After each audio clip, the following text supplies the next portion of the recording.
रोहित, आप हमेशा कहते हो कि जी तमाम 6 टीमें हमारे लिए ही बेस्ट टीम है जिनके खिलाफ खेलना है, लेकिन कल जिस टीम के साथ मैच है पाकिस्तान के साथ, वो ओडीआई रैंकिंग में नंबर 1 टीम है। और पूरी दुनिया में, क्योंकि फैंस के लिए आप लोग खेलते हो, कि शाहीन पहले ओवर में विकेट लेते हैं और बाबर ने भी नेपाल के खिलाफ 150 स्कोर किया है, तो स्पेसिफिक पाकिस्तानी टीम को आप कैसी शेप में देख रहे हैं इस वक्त? नहीं, देखिए, बहुत बहुत अच्छी टीम है। पिछले कुछ सालों में उन्होंने बहुत अच्छा परफॉर्मेंस किया है। चाहे T20 वर्ल्ड कप हो, 50 ओवर फॉर्मेट हो, कोई भी टीम ऐसे ही नंबर 1 नहीं बनती है।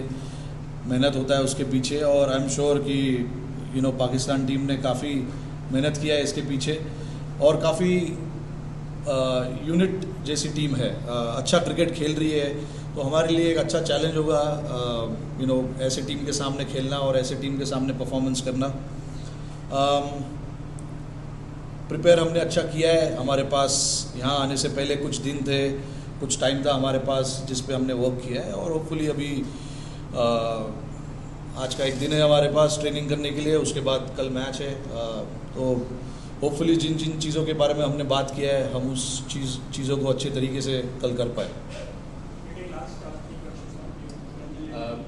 रोहित, कादिर फॉरजर फ्रॉम समा टीवी पाकिस्तान।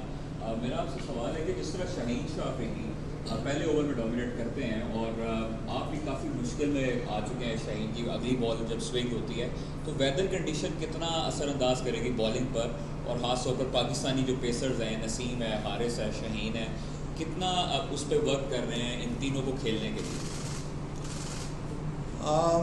देखिए, नेट में हमारे पास तो शाहीन, नसीम और रौफ तो है नहीं, तो हमारे पास जो बॉलर्स हैं हम उसी को लेके प्रैक्टिस करते हैं।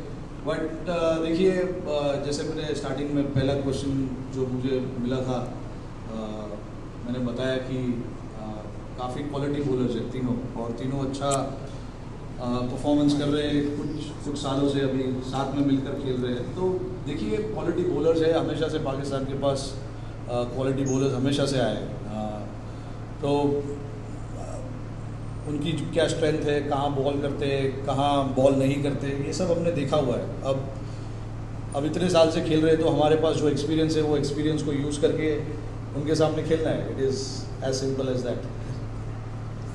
रोहित इधर रोहित, 2.5 महीना बहुत एक्साइटिंग रहेंगे, क्योंकि 2 बड़े टूर्नामेंट, और सबसे अच्छी बात कि टॉस जीतो मैच जीतो वाला मामला नहीं है। मुझे नहीं लगता है, देखो, क्रिकेट अच्छा खेलना पड़ेगा मैच जीतने के लिए। आई डोंट थिंक कि टॉस जीतो मैच जीतो वाला सिचुएशन होगा।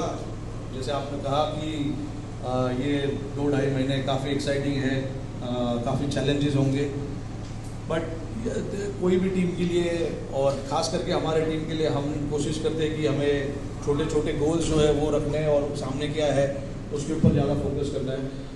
तो कल हमारे सामने पाकिस्तान का मैच है, तो हम फोकस करेंगे कि उस मैच को हम कैसे अच्छे तरीके से खेलें, और उसके बाद आगे की सोचेंगे कि आगे क्या करना है। I think short term goals जो है, आई थिंक वो काफ़ी इंपॉर्टेंट होता है, और आई थिंक टीम के लिए वर्क करता है। रोहित, कपिल, आप अपना फॉर्म कैसे देख रहे हैं? वेस्ट इंडीज़ में अच्छा रहा आपका, फॉर्मेट अलग था लेकिन सेंचुरी आई। अपने फॉर्म को कैसे देख रहे हैं, और कुछ सोचा है कि मतलब कैसे लंबा लेके जाएंगे या ताबड़तोड़ चलेगा? नहीं, देखिए, अभी मैंने जैसे एक्सपीरियंस की बात की कि इतने साल खेला हूँ, तो वो एक्सपीरियंस को यूज़ करना काफ़ी ज़रूरी है। टीम को क्या ज़रूरत है मेरे तरफ से, मुझे वो करने की ज़्यादा कोशिश करनी पड़ेगी। पिछले दो सालों में मैंने अलग तरीके का क्रिकेट खेला है। काफ़ी मैं कहूँगा कि काफ़ी ज़्यादा रिस्क लेके खेला हूँ, तो कहीं ना कहीं मुझे वो बैलेंस लाना है। रिस्क लेना है, कब लेना है, रिस्क नहीं लेना है। इसलिए मैं समझता हूँ कि as a top order batsman मेरा बहुत इंपॉर्टेंट रोल है टीम के लिए। लंबा बैटिंग करना, एक अच्छे सिचुएशन में लाके टीम को रखना। तो आई थिंक ये इतने साल का जो एक्सपीरियंस रहा है, जो इतना साल क्रिकेट खेला है, वो एक्सपीरियंस को यूज़ करने की कोशिश करूँगा। और देखिए, टीम को अच्छे सिचुएशन में लाके रखना वो हमारा काम है। हम कोशिश करेंगे कि मैं कोशिश करूँगा कि जब भी मौका मिले, जब भी एक अच्छे रिदम में मैं आऊँ, तो इतनी आसानी से मैं छोड़ ना दूँ, क्योंकि पिछले लास्ट 1 या 1.5 साल में उस चीज़ के बारे में ज़्यादा सोचा नहीं था, मैं थोड़ा रिस्क लेके ज़्यादा खेल रहा था, बट कहीं ना कहीं वो गेम में मुझे अपने गेम में बैलेंस लाना मेरे लिए बहुत ज़रूरी है, तो कोशिश करूँगा उस चीज़ के बारे में। Thank you. सब्सक्राइब करें और बेल दबाएं ताकि कोई खबर रह न जाए।